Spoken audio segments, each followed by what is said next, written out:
Smiling faces. What are you going to write? I approached Russell.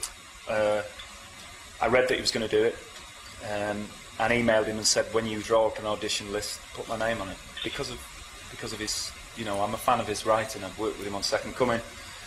I love Bob and Rose, I love Mine Oh Mine, I love Queer as Folk most of all, I think. Kind of changed television in a way. So, easy.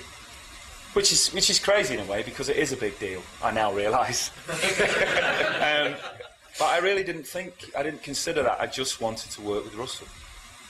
It's kind of the closest I've been to playing myself in a way. It's like a version of me as a child.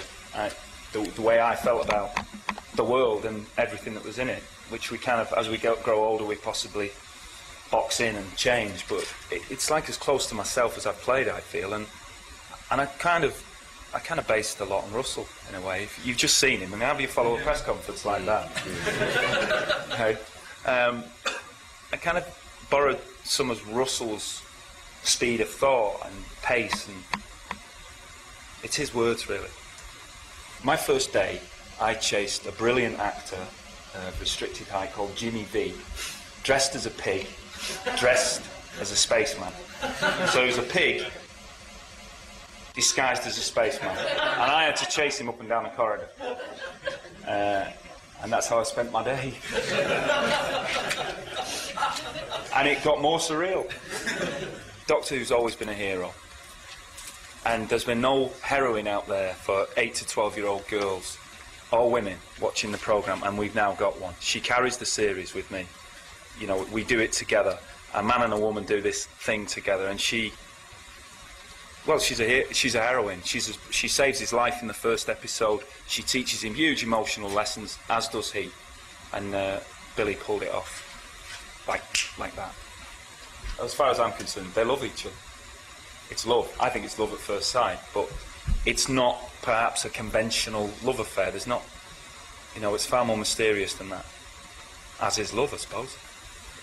Billy has a lot of the more complicated performance stuff to do in times, you know, in terms of reacting to this extraordinary creature that's the Doctor.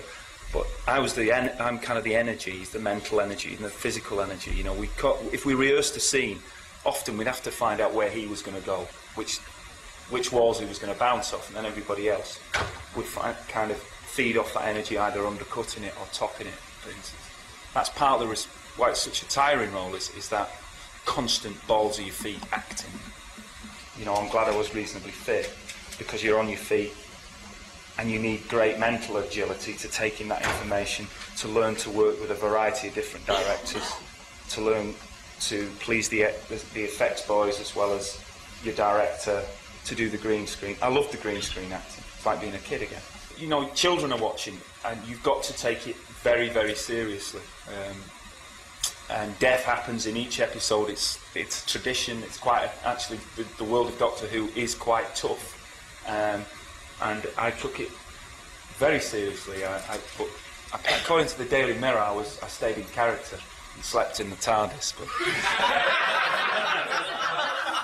I never slept.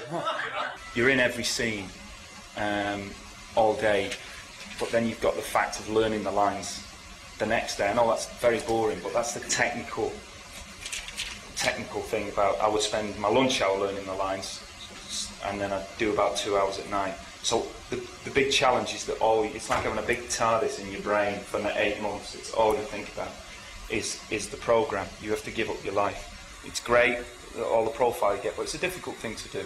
You're the motor for every scene. You have to deliver a lot of pseudo and scientific jargon and give it some charisma and wit. I have to say that I've met a number of Whovians, real serious Doctor Who fans, and they've been so kind to me and so generous and excited about the series, not interested in gossip about me or the set, but interested in the myth of the Doctor and the series. My favourite alien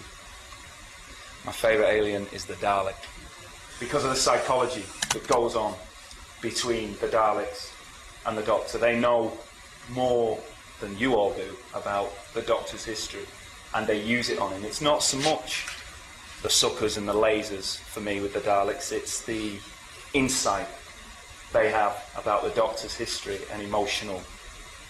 his personal and emotional history.